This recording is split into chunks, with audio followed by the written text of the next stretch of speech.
Let's talk about these ETFs, and then I want to go broad and sort of get your sense of where the market is and where crypto's going and what's happening here. But tell us about these ETFs specifically and what you're trying to do. Yes, with our partner 21 Shares, which is the largest crypto ETP provider in the world, mainly European focused, we are launching 5 ETFs. The strategies are going to be around Bitcoin futures, Ethereum futures. One will be Bitcoin futures and cash. One will be Bitcoin futures and Ethereum futures. And then the last one will be broader Bitcoin and companies exposed to digital assets, right, equities. How much of this is a dress rehearsal in your mind for a moment in which the SEC says, okay, cat's out of the bag, you can actually issue an ETF that's directly invested in Bitcoin? Well, it certainly is a dress rehearsal. We think there's a place. I think these strategies will be more probably institutionally focused, and then I think the spot coin Bitcoin ETF will be perhaps more retail focused. Is that something you want to do eventually? A spot Bitcoin? Yes. Yes. What's interesting about it is, if you look at the pecking order, our filing is next in line. No, I know you're on the list. So yes. The question. So let me ask you about that, because I think, and the question is actually at $36,000. Do you think that the move that we've seen in Bitcoin over the last, I don't know, what, 2 months now? How much of that is a function of sort of a pent-up demand or an anticipation that the SEC, because folks like BlackRock and Fidelity and you and others have made these applications, have this sense that it's more likely to happen now than it was a year or two ago? Yeah, and is that misguided? Is that realistic? What is that? I think what has happened, the change, is that the SEC actually asked us questions. I think asked us questions, asked BlackRock, probably has asked a lot. Whereas before, our filings were just rejected outright. Hand. Okay. So that is movement. That is significant. And, you know, over the years, I've gotten to know the research people at the SEC, and I'm very impressed. And I was impressed by the questions they asked us, too. So, what were the kinds of questions they asked?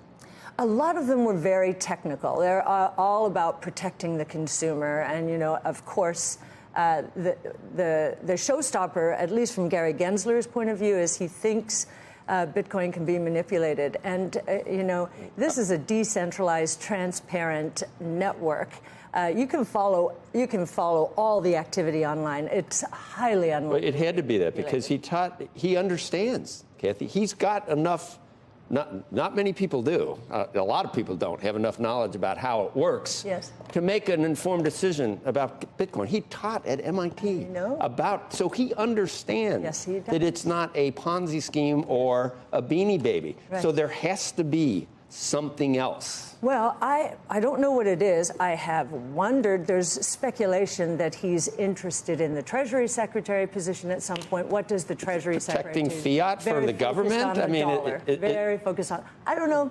I don't understand it myself, because he definitely understands. He understands. So there's something else. There's something else. Okay, but how much do you account for the move in Bitcoin as speculation on an ETF being approved? And is it a buy the rumor, sell the news kind of situation, or is it just a straight shot if, in fact, that were to come to be pass? I am sure there is some anticipation, and there could even be a sell on the news.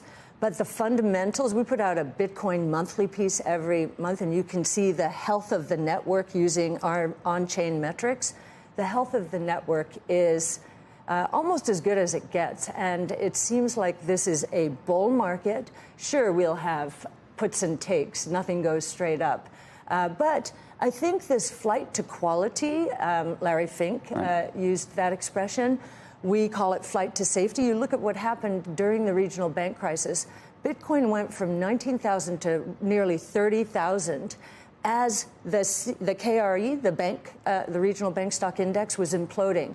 If you look at the bank stock index today, it is back down close to where it was in March. So when Larry might say flight to quality, which is good, it's true, we would say flight to safety, because there's no counterparty risk in Bitcoin. In terms of the ETF that is launching, that invests in equities related to Bitcoin, what do you think will be the better performer over, let's say, 5 years? An ETF that invests in the equity related to Bitcoin or Bitcoin itself?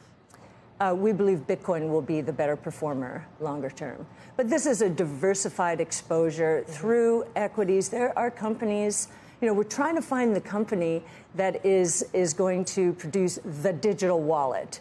That will be a very important position. Is it Coinbase? Is it Square with Cash App? Is it Robinhood? In Latin America, is it Mercado Libre or Nubank? So how much those overlap is there between this ETF that invests in the equity with the holdings in some of your other ETFs like ARK Invest? Probably the biggest overlap would be ARKF, the fintech portfolio. Yes. You just mentioned a number of companies, all of whom have had stocks that have been challenged, including Robinhood. How do you think about those companies right now? Well, we do think that each of them has a very good opportunity in the digital wallet space. Basically, if you think about WeChat Pay, that kind of digital wallet where all financial services take place, there's peer-to-peer interaction, there's commerce over it. We believe that the rails in the United States have been good enough, right? But WeChat Pay showed the way, and I think we have. But is that a one-player winner? Meaning, and by the way, Elon Musk would like to be that winner with X if he could be. Absolutely, and I think he's got big plans. Absolutely, he started in the fintech space, and of course sold out to PayPal. So, yeah. I mean, Kathy, on Coinbase, I used to go down, and I had like 4 pages of coins. And eventually it got to the point where people said there's Bitcoin and everything else. Do you think is there an application for blockchain that involves something that Bitcoin does not lead the world with? Is there something else that you'd put in here? Sure. The reason we have focused as much on Ether, Ethereum as we have is we think, that is the smart contract network. That is the decentralized finance network. So Bitcoin and Ether. Anything beyond that? Well, there are infrastructure players. Solana is doing a really good job. I mean, if you look at Ether was faster and cheaper than Bitcoin in the day. That's how we got Ether. Solana is even faster and cost-effective than Ether. So, there are infrastructure plays. We do believe Web3, digital assets. That's a big idea, actually. Digital assets with property rights. First time ever online that we're seing property rights. Do you think that some bears with Bitcoin have said, okay, there will be a Bitcoin 2.0 that someone comes up with?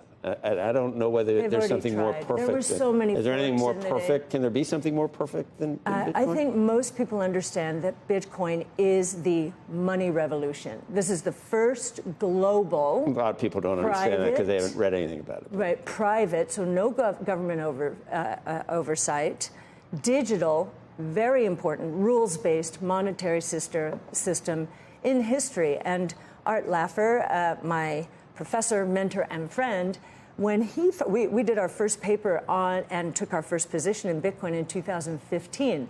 When he understood what this was, he said, I've been waiting for this since they closed the gold window in 1979.